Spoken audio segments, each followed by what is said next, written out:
नमस्कार दोस्तों, स्वागत है आपके ज्ञान गुरु में। फ्रेंड्स, आज की इस जॉब अपडेट में हम बात करने वाले हैं आपके Himachal Pradesh public service commission में सिविल जज की जो पोस्ट है उसके बारे में। सबसे पहले मैं आपको बता देता हूं कि इसकी जो क्लोजिंग डेट है एप्लीकेशन की वो है 5 जनवरी 2025। तो काफ़ी अभी दिन है इसको फॉर्म क्लोज होने में, तो आपके पास प्लेंटी ऑफ टाइम है फॉर्म को फिल करने का। तो देखिए, सिविल जज की जो पोस्ट है वो इसमें रहने वाली है। पे स्केल यहाँ पे मेंशन है एंड ये आपकी रहेगी डिपार्टमेंट ऑफ होम में हिमाचल प्रदेश के। And HP through HP judicial service competitive examination 2024 के माध्यम से ये जो एग्ज़ाम है ये कंडक्ट करवाया जाएगा। बात करें इंपॉर्टेंट इंस्ट्रक्शन के बारे में, देखिए, अगर आप में से किसी भी कैंडिडेट ने HPPSC पे अपनी जो एक आईडी है वो क्रिएट कर ली है तो आपको क्रिएट करने की ज़रूरत नहीं है। आपको वहीं पे जो इसकी नोटिफिकेशन है वो शो हो जाएगी। अगर किसी ने अभी तक अपनी जो HPPSC की जो आईडी है वो क्रिएट नहीं करी है तो वो HPPSC की वेबसाइट पे जाके क्रिएट कर सकता है, जिसका जो लिंक है वो मैंने नीचे डिस्क्रिप्शन में दे दिया है। आप लिंक पे क्लिक करके HPPSC की वेबसाइट पे जाके अपनी आईडी को क्रिएट कर सकते हो एंड इस फॉर्म को फिल कर सकते हैं। आगे आते हैं हम इस नोटिफिकेशन में, देखते हैं और क्या मेंशन है। देखिए, ये चीज़ भी यहाँ पे मेंशन करी गई है, list of documents to be uploaded on one time registration system portal. जो भी आपकी जो फॉर्म फिल अगर आप फर्स्ट टाइम वहाँ पे फॉर्म फिल कर रहे हो तो ये जो आपकी चीज़ें हैं यहाँ वहाँ पे लगेंगी आपकी आईडी को क्रिएट करने के लिए। आपकी देखिए यहाँ पे स्पेशल है, degree in law recognised by the Bar Council of India. अगर आपने डिग्री करी है लॉ में तभी आप एलिजिबल हो इस पोस्ट को फिल करने के लिए। बात करते हैं पोस्ट डिटेल के बारे में, हम यहाँ पे थोड़ा देखते हैं। देखिए, नेम ऑफ डिपार्टमेंट जो है वो आपका होम रहने वाला है। पोस्ट का नेम मैंने आपको बता दिया, सिविल जज है। टोटल 21 जो पोस्ट है वो इसमें रहने वाली हैं। अनरिजर्व के लिए 11 पोस्टें रहने वाली हैं। SC के लिए 3 हैं, ST के लिए 3, OBC के लिए 4 हैं। तो टोटल मिला के 21 जो पोस्ट हैं वो आपकी रहने वाली हैं। पे स्केल आपका यहाँ पे मेंशन किया गया है, काफ़ी अच्छा पे स्केल आपका इसमें रहने वाला है। अगर हम बात करें एसेंशियल क्वालिफिकेशन के बारे में तो देखिए, फर्स्ट तो है a candidate must be a citizen of India and second है a candidate must be a holder of degree in law as recognised by the Bar Council of India. आपके पास एक तो डिग्री होनी चाहिए लॉ में एंड वो भी उस पर्टिकुलर रिकॉग्नाइज्ड होनी चाहिए, वो भी बार काउंसिल ऑफ इंडिया से, तभी आप इस फॉर्म को फिल कर सकते हो। अगर हम डिज़ायरेबल क्वालिफिकेशन की बात करें तो देखिए, knowledge of customs, manners, dialects of Himachal Pradesh and suitability for appointment in the peculiar condition prevailing in the state of HP। Custom manners and dialects of Himachal Pradesh से हैं उससे फैमिलियर होना चाहिए। यानी कि मोटा मोटा ये है कि अगर आप हिमाचल से बिलोंग करते हो तभी आप फॉर्म फिल कर सकते हो। आउटर स्टेट्स के हैं वो भी फिल कर सकते हैं, बट डिज़ायरेबल क्वालिफिकेशन में ये चीज़ यहाँ पे मेंशन है कि आपका एक तो नॉलेज होना चाहिए, आपका कस्टम्स का, लोकल्स का, डायलेक्ट्स का आपको हिमाचल प्रदेश का मालूम होना चाहिए। एज लिमिट की अगर हम बात करें, देखिए, एज लिमिट की बात करते हैं तो देखिए आपकी 22 से 35 ईयर्स तक रहनी होगी आपकी एज, 35 से ऊपर नहीं होनी चाहिए आपकी फॉर्म को फिल करने के लिए। रिलैक्सेशन की बात करें तो यहाँ पे क्लियरली मेंशन है, the upper age limit is relaxable by 3 years for SC, ST and OBC category candidates of HP। 3 साल की जो रिलैक्सेशन है वो SC, ST and OBC category वालों को दी गई है। एंड बात करें हाउ टू अप्लाई कैसे करना है, वो मैंने आपको ऊपर बता दिया है कि आप HPPSC के वेबसाइट पे जाओ। अगर आप अपनी आईडी क्रिएट कर चुके हो तो डायरेक्टली आप अप्लाई कर सकते हो। अगर आपने क्रिएट नहीं करी है तो आपको अपनी आईडी क्रिएट करनी पड़ेगी एंड वहाँ पे कुछ एसेंशियल डॉक्यूमेंट्स हैं वो आपको अटैच करने पड़ेंगे। आते हैं आगे, देखिए, बात करें हम एग्ज़ामिनेशन की, इसमें क्या एग्ज़ाम आपका कंडक्ट करवाएगा। तो देखिए, 2 स्टेजेस में इसके एग्ज़ाम रहेंगे आपके। First is preliminary examination, second is main examination. Pre की बात करें तो उसमें आपके देखिए 3 एग्जाम हैं, civil law 1, civil law 2 and criminal law. ये आपके पेपर इसमें रहेंगे एंड इसमें क्लियरली मेंशन है, the examination shall be an objective type examination consisting of the following 3 papers of 100 marks each. यानी कि टोटल आपका जो ये एग्ज़ाम है वो 300 मार्क्स का इसमें रहने वाला है, जिसमें कि हर एक क्वेश्चन पेपर आपका 100 मार्क्स का रहेगा।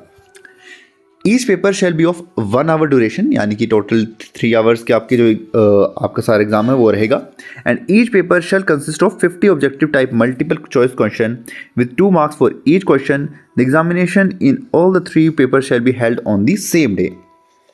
आपके तीनों एग्जामिनेशन जो हैं वो आपके सेम डे पे ही हेल्ड होंगे एंड कोई भी नेगेटिव मार्किंग जो है वो आपकी प्री एग्जामिनेशन में नहीं की जाएगी। मेन इंपॉर्टेंट पॉइंट है ये, नेगेटिव मार्किंग नहीं की जाएगी आपकी। The syllabus for the pre examination shall be same as provided for paper 1 to 3 for the main examination. देखिए जो इसका सिलेबस है, जो आपका मेन एग्जामिनेशन के लिए एग्ज़ाम के लिए जो पेपर रहेंगे, मेन में भी आपके 3 पेपर कंडक्ट करवाए जाएंगे। जो उसमें सिलेबस है वही सेम सिलेबस रहेगा आपका प्री के एग्जामिनेशन के लिए। एंड जो इसका एग्ज़ाम डेट है वो क्लियरली यहाँ पे मेंशन है, काफ़ी ज़्यादा इंपॉर्टेंट है। 2 मार्च 2025 को आपको जो एग्ज़ाम है वो कंडक्ट करवाया जाएगा। अगर आप क्लियर करते हैं प्री एग्जामिनेशन, उसके बाद आपको कॉल लेटर आएंगे आपके मेन नैरेटिव एग्जामिनेशन के लिए। एंड मेंशन है पॉइंट नंबर 1 पे, मेरिट बेसिस पे pre examination the candidate equal to 20 times of the number of vacancies to be filled in shall be called for taking the main examination. 20 times यहाँ पे mention है, 20x जो भी clear करेंगे pre में, उसमें 20 times जो पोस्ट इन्होंने शो करी है उसका कैंडिडेट्स को ये उठाएंगे प्री से एंड मेंस के लिए बुलाया जाएगा। Main written examination shall be held from the last week of March 2025। The date sheet will be displayed on the website of the commission. No individual intimation will be given. तो देखिए last week of March 2025 में आपका जो mains examination है वो conduct करवा दिया जाएगा एंड इसमें जो आपका पेपर करवाया जाएगा वो 3 घंटे का रहेगा। Paper 1 to 3 will carry 200 marks. Paper 4 भी आपका एक रहेगा जो कि 150 मार्क्स का होगा and paper 5 of 100 marks and viva voice will carry 150 marks. यहाँ पे आपके देखिए पेपर 1 to 3 जो है वो 200 मार्क्स का है, पेपर 4 आपका 150 मार्क्स का है, पेपर 5 आपका 100 मार्क्स का है एंड इसके पास जो आपका इंटरव्यू रहेगा वो 150 मार्क्स का इसमें रहेगा। तो यहाँ पे देखिए जो सब्जेक्ट्स हैं, जो सिलेबस है आपका पेपर 1 to 3 वो यहाँ पे मेंशन है एंड मैं आपको बता दूँ ये पेपर 1, 2 एंड 3 में जो आपका सिलेबस है यही आपका रहेगा प्री एग्जामिनेशन के लिए। प्री एग्जामिनेशन के लिए भी यही जो सिलेबस है वो आपका रहने वाला है। तो यहाँ पे देखिए सिविल लॉ 1, सिविल लॉ 2 के जो भी आपके यहाँ पे सब्जेक्ट्स हैं वो मेंशन करे गए हैं एंड आपके मार्क्स भी यहाँ पे मेंशन है। जैसे पेपर 1 आपका 200 मार्क्स का है, पेपर 2 भी 200 मार्क्स, पेपर 3 आपका 200 मार्क्स जो सिलेबस है वो यहाँ पे मेंशन किया गया है। आगे चलते हैं। देखिए मेंस एग्जामिनेशन में पेपर 4 भी आपका है होगा जो कि इंग्लिश कॉम्पोजिशन है, जिसमें आपका एसे रहेगा 100 मार्क्स का, translation of Hindi passage into English 50 marks and total आपका 150 मार्क्स का रहेगा। देन आपका एक पेपर 5 भी लिया जाएगा जो कि लैंग्वेज रहेगा हिंदी में। No books prescribe the paper of Hindi will be compromise of the following: translation of English passage into Hindi, essay in Hindi on any topic out of 3 topics होंगे, एक आपको लिखना होगा एंड इडियम्स एंड करेक्शंस क्या आएंगी कॉम्पोजिशन 20 मार्क्स की, total आपका 100 marks का इसमें रहने वाला है।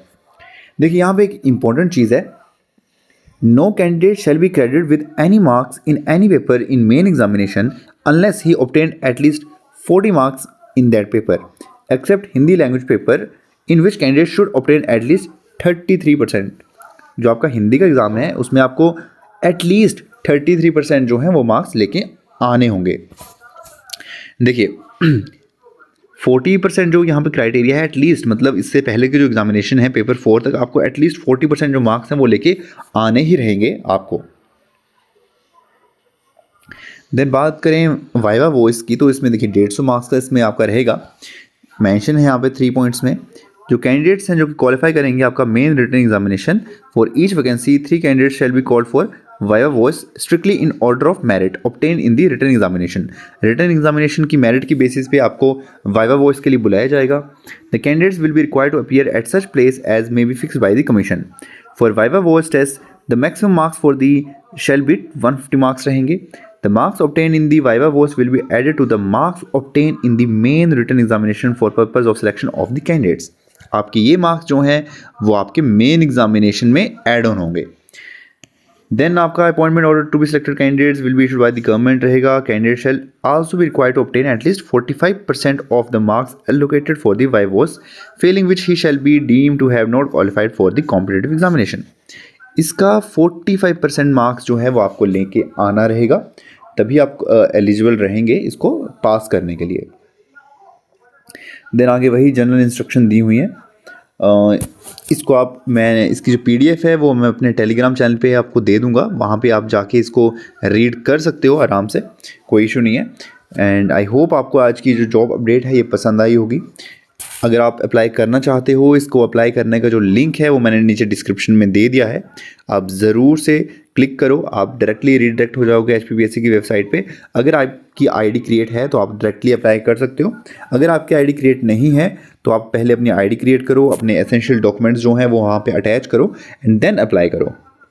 सो आई होप गाइज आपको ये जो आज की वीडियो है ये पसंद आई होगी, तो ज़रूर से इस वीडियो को लाइक करो, शेयर करो एंड चैनल को ज़रूर से सब्सक्राइब करके जाओ। मैं ऐसी ही जॉब अपडेट एंड HPGK से रिलेटेड वीडियोस लेके आता रहता हूँ। मैं मिलूँगा आपसे नेक्स्ट वीडियो में, तब तक के लिए आप अपना ख्याल रखो। Bye bye.